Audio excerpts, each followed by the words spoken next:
essencial, justamente porque hoje, na questão, por exemplo, na produção de fármacos, in sílico, o que é isso, né? Porque a galera também pode não estar entendendo. O que é o fármaco in sílico? O fármaco in sílico é você descobrir novas moléculas através de algoritmos que predizem qual molécula vai ser ideal para determinados tipos de doenças, tá? Você tem um grande banco de dados com várias moléculas, vários alvos terapêuticos. O que é alvo terapêutico? É uma proteína que pode ser a receptora, né, de um fármaco, uma proteína que te codifique alguma doença, então você consegue entender melhor essa doença.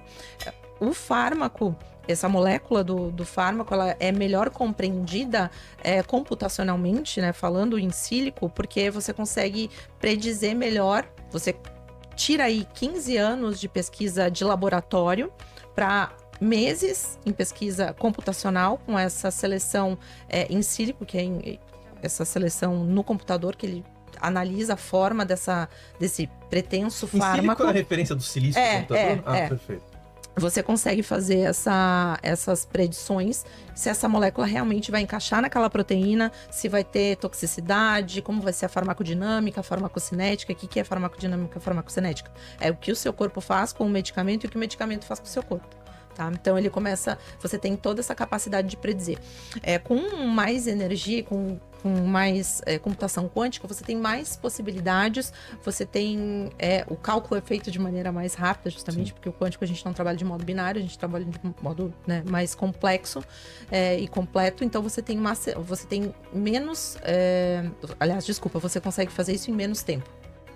E mais assertivamente, digamos assim. Porque, assim, a farmácia, a farmacologia, né? A farmacologia é dividida em farmacocinética e dinâmica. In sílica. Tá. Ela vai agora conhecer a farmacologia em Josephson, que é a junção Josephson que fazem ali os transmons dos computadores quânticos da IBM. Coisa que é importante, tá? É que a natureza, ela é quântica, ela não é binária, tá? Os nossos computadores, por melhores que são, tá? Ou que sejam, eles não vão conseguir simular a natureza. Não. A natureza é muito complexa. Simular uma molécula em toda a sua grandeza, todos os orbitais, é impossível, com I maiúsculo, negrito e sublinhado, tá? Para qualquer computador, não tem como. Tanto que hoje a nossa tecnologia, até a tecnologia nuclear para fazer energia ou para fazer bomba, muita coisa ali são modelos ultra aproximados que funcionam. Tá, foram testados e funcionam, mas a gente não tem noção, a gente só consegue resolver o átomo de hidrogênio e o de hélio ali, alguma coisinha ou outra, com alguns ansatz bem interessantes. Mas assim, a computação quântica, como ela já trabalha a nível quântico, ela vai permitir, assim acreditam, tá? A indústria está acreditando nisso, tem vários relatórios, tem relatórios da McKinsey, do BCG, quem quiser se aprofundar na área de farmacologia. É uma das áreas mais importantes. Acho que farmacologia e finanças, tá, são as áreas que mais vão ter investimento. Por conta disso. Porque, de repente, eu tomo um remédio para dor de cabeça, lá, uma dipirona qualquer lá.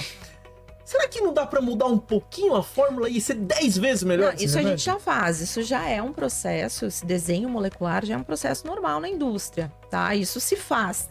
É um modus operandi normal. O in sílico te dá mais possibilidades para você descobrir moléculas diferentes e alvos diferentes. E já usa a inteligência artificial? Sim, já usa. E por que é tão importante isso para uma civilização ou para uma viagem ou até para as estações espaciais agora, né, que estão projetando civis? Porque como que você vai levar para uma missão medicamentos?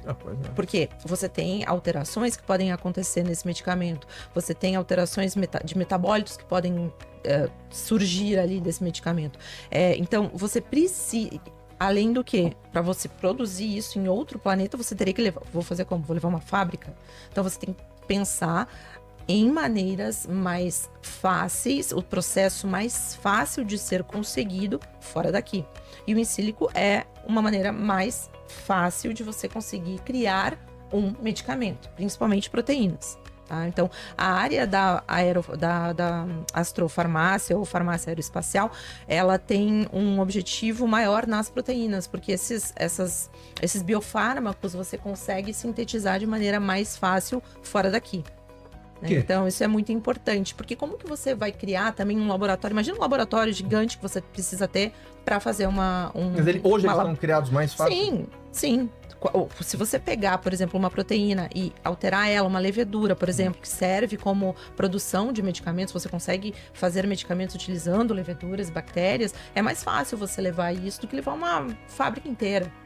Né? Então, você tem uma otimização de processos. A questão da indústria aeroespacial na farmácia também, além de você utilizar a microgravidade e a radiação a seu favor para acelerar processos, você cria novos processos.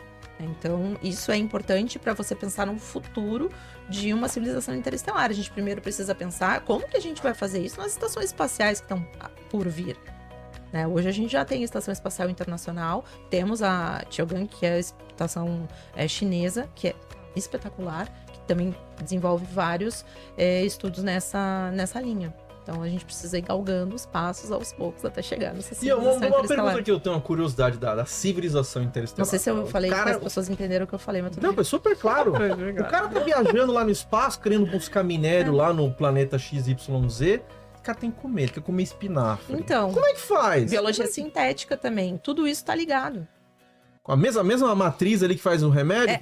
A Rebeca pode falar isso muito melhor que eu. A Rebeca pode falar isso muito melhor que eu, porque ela trabalha com Space Farming, né? Eu agora vou começar a trabalhar também com Space Farming, mas assim, você entender que os vegetais, eles também crescem de maneira diferente. Eu já tive a oportunidade de trabalhar com sementes de algumas plantas, como por exemplo, semente de cenoura e agrião. As plantas crescem diferente, por isso que na estação espacial é cheio de testes. O Brasil mandou, acho, quando o Marcos Pontes, ele foi, acho que ele não levou uns ele levou, eu não lembro muito bem o que ele levou alguns experimentos, porque ele ficou 10 dias só. Umas sementinhas lá, viu? Eu fiz alguns trabalhos com semente em hipergravidade e microgravidade. Você tem ali alterações de taxa de germinação e vários outros parâmetros. As plantas ficam todas diferentes, porque o geotropismo também é alterado, né? Aquilo que a planta está sentindo, né? Enfim, então essa parte a Rebeca saberia falar muito melhor do que eu, né, em termos de alimentação, mas as bactérias também do solo são diferentes, porque para você cultivar, por exemplo, uma batata, você precisa de determinados tipos de bactérias que estão naquele solo. E como que essas bactérias vão se comportar lá? A bactéria, tá? Ela é o nosso... As bactérias são incríveis, tá? Elas fazem coisas assim que hoje a gente, por exemplo, a fixação do nitrogênio na amônia, a nitrogenase. Hoje a gente gasta 4% da energia do mundo, 4% do que a gente produz, a gente gasta para fazer nitrogenase, que para plantar é importante, tá? Aí assuntos que eu não conheço, mas eu sei que é importante. Tem uma bactéria que faz isso no seu jardim, entendeu? E por que ela faz isso? Porque a natureza é quântica, entendeu? Então essa é uma busca da Microsoft. A Microsoft está investindo muito na computação quântica para tecnologias das ciências naturais, tá? Para justamente resolver. Se ela resolver esse único problema, ela não precisa resolver todos os problemas. Se resolver só esse, se fizer as contas, 4% de energia global, essa economia, dá para sonhar com acabar com talvez a pobreza no mundo, tá?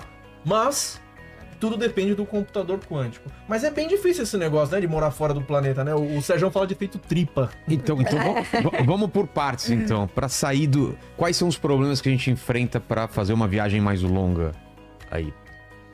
Com o que a gente tem hoje em dia. O primeiro é o combustível, com certeza. Energia, né? É muito combustível?